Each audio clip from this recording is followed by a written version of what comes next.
사람들이 저를 호구로 알아요. 2023년 5월 26일 전국 법사회의 평화재단 미팅 금요 증문즉설. 안녕하세요. 오늘은 오랜만에 한국에서 금요직문직설 생방송을 하는 날입니다. 스님은 새벽 기도와 명상을 마친 후 6시 30분부터 전국 법사회의를 하며 하루를 시작했습니다. 스님이 2달 만에 참석한 회의여서 정토회의 운영과 관련하여 여러 가지 논의와 질의응답이 이어졌습니다. 아정수기의 의미, 저작권 관리부서 설립 제안, 지회별 법회 프로그램 개발, 안전교육의 필요성 등 1시간 30분 동안 논의를 한 후 8시에 회의를 마쳤습니다. 오전 10시 정각에는 금요직문직설 생방송을 시작했습니다. 한 달에 한 번 해외에 거주하는 분들과 주간에만 생방송을 시청할 수 있는 분들을 위해 마련한 시간입니다. 3,700여 명이 생방송에 접속한 가운데 스님이 인사말을 했습니다. 저는 지난 50여일간 동남아시아와 남아시아 11개국을 방문하고 며칠 전에 한국에 돌아왔습니다. 오늘날 많은 사람들이 경제적 어려움을 호소하고 있습니다. 그러나 우리가 호소하는 어려움은 먹고 입고 자는 기본적인 의식주를 해결하지 못하기 때문에 생기는 것이 아닙니다. 더 잘 살고 싶은 생각 때문에 어려움을 느끼는 것입니다. 제가 둘러보았던 곳들은 상당수가 살 수 있는 집이 없거나 물과 음식, 약품이 부족했습니다. 또한 도로 사정이 좋지 않아서 수십 미를 걸어 다니고 전기도 들어오지 않아 많은 어려움을 겪고 있었습니다. 어렵다 하는 용어는 똑같이 사용하지만 그 어려움의 정도는 천지 차이였습니다. 여러분들이 그런 곳을 직접 가서 보면 현재 우리가 어렵다고 호소하는 것은 사실은 별것이 아님을 알 수 있습니다. 또한 스님이 괴로워할 일이 없다고 굳이 이야기하지 않아도 시간이 지난 후에 살펴보면 내가 괴로워했던 게 사실은 별일 아니구나 하고 알 수 있습니다. 하지만 이런 방식으로 아는 것보다는 지금 즉시 알아차릴 수 있다면 일상이 훨씬 더 편안해질 수 있습니다. 부처님께서 이 세상에 오시고 깨달음을 얻으신 목적은 고통을 받는 사람들이 그 고통에서 벗어날 수 있도록 돕기 위해서였습니다. 부처님 오신 날에 연등을 밝히는 이유도 우리의 눈과 귀가 어두워서 알지 못했던 많은 사람들의 고통을 아는 지혜를 얻기 위해서입니다. 그들의 고통을 조금이라도 나누고자 하는 자비의 마음을 갖기 위해서 연등을 밝히는 것입니다. 그럼에도 불구하고 인간이라는 존재는 남의 태산 같은 아픔보다 내 손톱 밑에 박힌 가시가 더 아픈 법입니다. 현재 우리는 의식주가 부족해서 발생하는 문제는 거의 없지만 또 다른 문제로 괴로워하고 있습니다. 하지만 괴롭다는 것은 모두 마음의 작용입니다. 수행이란 마음이 작용하는 일련의 과정들이 어떻게 괴로움을 발생시키는지를 알고 그것이 괴로워할 일이 아님을 아는 것입니다. 그런 대화를 나누는 것이 증문즉설입니다. 이어서 질문을 받았습니다. 4명이 사전에 질문을 신청하고 스님과 대화를 나누었습니다. 그중 한 명은 사람들이 자신을 호구로 아는 게 괴롭다며 어떻게 하면 인간관계를 잘 맺을 수 있는지 답답한 마음을 이야기했습니다. 사람들이 저를 호구로 아는 게 괴롭습니다. 저는 거절을 잘 못하는 성격으로 인해 손해를 많이 보았습니다. 상대방이 기분 나쁘지 않게 쉽게 거절하는 방법을 알아서 남에게 호구를 당하는 일에서 벗어나고 싶습니다. 구체적으로 어떤 호구를 당했어요? 최근에 아는 오빠가 자신의 여자친구가 족발을 먹고 싶어 한다고 하면서 저를 불러서 나간 일이 있었습니다. 아는 오빠의 지인까지 나와서 다 함께 먹었는데 오빠가 계산할 때쯤 저에게 네가 먹자고 했으니 네가 계산해라 하고 말했습니다. 같이 계산해 주면 되죠. 질문자도 함께 먹었잖아요. 네, 저도 먹었죠. 그런데 제가 먼저 족발을 먹자고 권하거나 산다고 한 적이 없었습니다. 좀 사주면 되죠. 사줄 수는 있는데 그 상황이 굉장히 기분 나빴습니다. 내가 먼저 족발을 먹자고 했으면 기분 나쁠 일이 아니었습니까? 상대가 먼저 권했다는 이유로 기분이 나쁜 것인데 누가 먼저 먹자고 했느냐가 뭐가 그리 중요해요? 같이 어울려서 먹고 내가 한턱 내면 되는 거죠. 나이도 많으신 분이 종종 이런 식으로 저를 이용하는 것 같아서 불편합니다. 그런데 제가 거절을 못하는 성격이라 힘듭니다. 거절을 못하는 성격 때문에 생기는 일이 아니에요. 그 사람과의 관계에서 계산이 좀 안 맞을 뿐입니다. 거래를 해보니까 손해가 좀 있죠. 네. 그러면 거래를 끊으면 되죠. 이런 일로 관계를 끊는다면 지인이 남아나지 않을 것 같습니다. 지인을 가지려면 투자를 좀 해야죠. 이 관계를 유지할지는 질문자의 선택에 달려있지 그 사람이 문제인 건 아니에요. 그렇지만 사람들이 사달라는 것 다 사주고 빌려달라는 것 다 빌려주면 제가 어려워지잖아요. 얼마 전에 지인에게 차도 빌려주었는데 다 긁어먹고 왔습니다. 미안하다는 말 한마디 없이 지하 주차장에 차를 세운 후 키만 집에 가져다 주고 끝이었습니다. 그래도 안 갖다 주는 것보다는 낫네요. 별일 아니에요. 친구지간에 차를 빌려서 좀 늙었으면 보험 처리를 하면 되죠. 그게 뭐 큰 걱정입니까? 질문자는 지금 친구 사이라고 하면서 이해관계를 너무 따지고 있어요. 이해관계를 따지는 거래가 하기 싫으면 거래를 끊으면 돼요. 그렇지 않고 친구관계라고 생각한다면 이해관계를 따지지 말아야 하고요. 만약 인간관계가 거래라고 생각한다면 손해나는 거래는 안 하는 게 낫죠. 바보도 아닌데 왜 자꾸 손해나는 거래를 하려고 합니까? 이 관계는 거래다 이렇게 생각하면 손해나는 거래는 끊는 게 낫습니다. 이 관계는 친구다 하고 생각하면 손익을 따지지 말아야 해요. 질문자는 그 두 개를 헷갈려 하고 있어요. 친구라고 생각하면서 손해는 또 안 보려고 하는 겁니다. 친구 관계라면 손해를 좀 보기도 하는 거예요. 정작 제가 도움이 필요할 때는 주변에서 저를 도와줄 사람이 단 한 명도 없습니다. 얘기를 들어보니 질문자는 지금 미치는 장사를 하고 있어요. 장사를 하는데 계속 미친다면 뭐하러 장사를 해요? 그냥 문 닫는 게 낫죠. 그들은 도움이 필요하면 항상 저를 찾습니다. 그런 거래는 안 하면 되죠.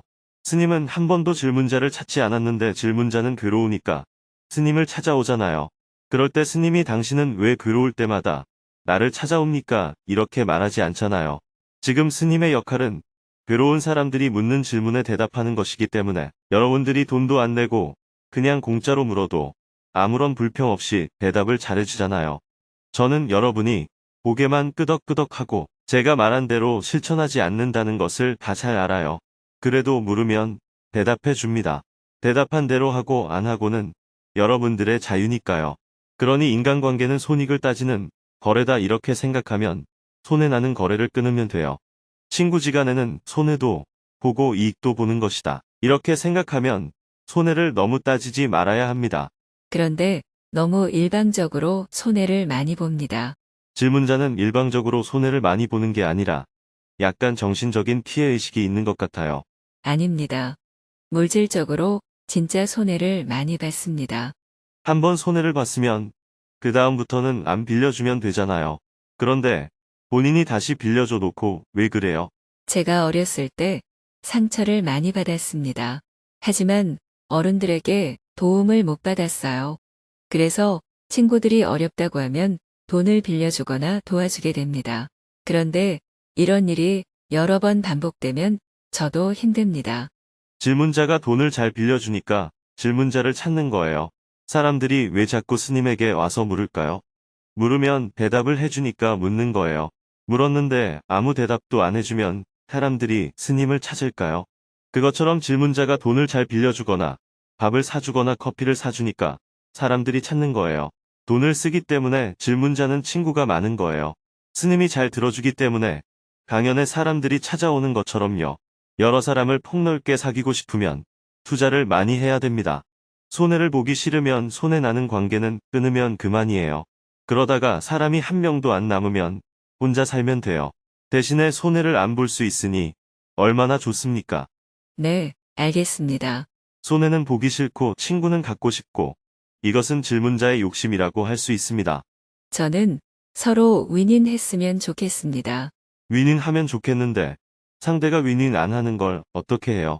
질문자에게 돈을 빌려달라고 하면 잘 빌려주고 다른 사람에게 얘기하면 잘 안 빌려주니까 자꾸 질문자를 찾게 되는 겁니다. 친구들끼리도 내가 돈이 없는데 좀 빌려달라 하면 걔한테 얘기하면 빌려준다. 이렇게 소문이 나서 자꾸 질문자를 찾아오는 거예요. 질문자가 잘나서 그런 게 아니에요. 돈을 잘 빌려주니까 사람들이 찾는 겁니다. 돈을 빌려달라고 하면 돈이 없다고 하든지, 밥을 사라고 하면 못 사준다고 하면 되잖아요. 오늘 밥값을 내라고 하면 알았다고 하고, 먼저 일어나서 화장실 가는 척하면서 먼저 가버리면 되잖아요. 그렇게 안 하는 것은 관계가 끊어질까 봐 두렵기 때문입니다. 관계를 유지하기 위해서는 투자를 해야 하는데, 투자는 하기 싫고 관계는 맺고 싶은 겁니다. 그게 바로 욕심입니다. 별일 아니에요.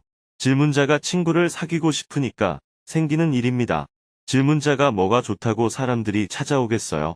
밥이라도 얻어먹는 재미로 만나는 겁니다. 돈이라도 빌리는 재미로 만나는 거예요. 사람들이 찾아오니까 자신이 굉장한 줄 아는데 돈을 쓰니까 사람들이 찾아오는 겁니다. 마당에 있는 닭에게 모이를 주면 닭이 쫙 몰려오잖아요. 연못에 가서 물고기 먹이를 주면 물고기가 몰려오잖아요. 내가 좋다고 몰려오는 거예요. 먹이를 먹으려고 몰려오는 거예요. 질문자는 사람들이 본인을 좋아해서 몰려오는 줄 알고 착각하고 있습니다. 물고기에게 먹이를 한 달간 주다가 어느 날은 먹이를 안 주어서 물고기가 안 왔다고 합시다. 그렇다고 해서 물고기를 욕하고 있는 것과 똑같습니다. 물고기에게 윈윈하면 안 되냐고 하면서 바보 같은 생각을 하고 있는 거예요. 주고받으면 좋지만 상대가 그렇게 안 하겠다는데 어떻게 할 겁니까? 내가 너를 사랑하니까 너도 나를 사랑하면 얼마나 좋겠습니까? 그런데 상대는 내가 안 좋다는 것을 어떻게 할 거예요? 인간관계를 폭넓게 가지려면 투자를 좀 해야 됩니다. 돈을 주든지 봉사를 하든지 저처럼 상담을 해주든지 뭘 베풀어야 사람이 모입니다. 베푸는 것이 싫으면 혼자 살면 돼요. 걔네들은 꼭 필요할 때만 전화한다 이렇게 말하는데 전화라는 것이 원래 필요할 때 전화하는 겁니다. 왜 필요도 없는데 쓸데없이 전화를 합니까? 상대방의 문제가 아니고 질문자의 문제라고 생각해야 해요. 그러니 본인이 이제 결정을 하세요. 사람들과 관계를 맺으려면 이해관계를 따지지 말고 밥을 사줘야 합니다. 손해를 보기 싫으면 오늘 내가 시간이 안 된다 하고 안 나가면 됩니다. 그렇게 하지 못하는 이유는 관계를 끊기 싫어서입니다. 관계가 더 우선이기 때문에 지금 투자를 하는 거예요. 질문자가 헌신적인 사람이 아니잖아요. 잔머리를 굴리는 보통 사람이죠. 본인을 너무 과대평가하지 말고 잔머리를 그만 굴리세요. 관계를 맺으려면 투자를 좀 하고 투자를 할 형편이 안 되면 관계를 줄이세요. 모두 질문자의 선택입니다. 네, 감사합니다. 대화를 나누다 보니 어느덧 2시간이 금방 지나갔습니다. 다음 이 시간을 기약하며 생방송을 마쳤습니다. 오후에는 스님을 뵙고자 하는 분들과 연이어 미팅을 했습니다. 오후 내내 미팅을 하고 다시 서울정토회관으로 돌아왔습니다. 해가 저물고 저녁 7시 30분에는 저녁반 시청자들을 위해 금요직문직설 생방송을 했습니다. 오전처럼 여는 인사를 하고 곧바로 질문을 받았습니다. 저녁 방송에는 5,900여 명이 생방송에 접속한 가운데 스님과의 대화를 시작했습니다. 4명이 사전에 질문을 신청하고 스님과 대화를 했습니다. 제가 부모님 돌봄이나 간병으로 장기간 떠나야 한다면 와이프가 이혼을 하자고 할 것 같습니다. 그때 이혼을 해서라도 부모님과 함께 지내는 것이 맞을까요? 부모님으로부터 정신적 학대를 받았습니다. 얼마 전 엄마가 저 때문에 정신과를 다닌다고 하십니다. 온 가족이 저에게 엄마가 극단적인 선택을 하면 어떻게 하냐면서 저를 괴롭게 합니다. 어떻게 하면 좋을까요? 제일 믿고 따르던 선생님이 저를 다른 사람한테 안 좋게 얘기하는 것을 알게 되었습니다.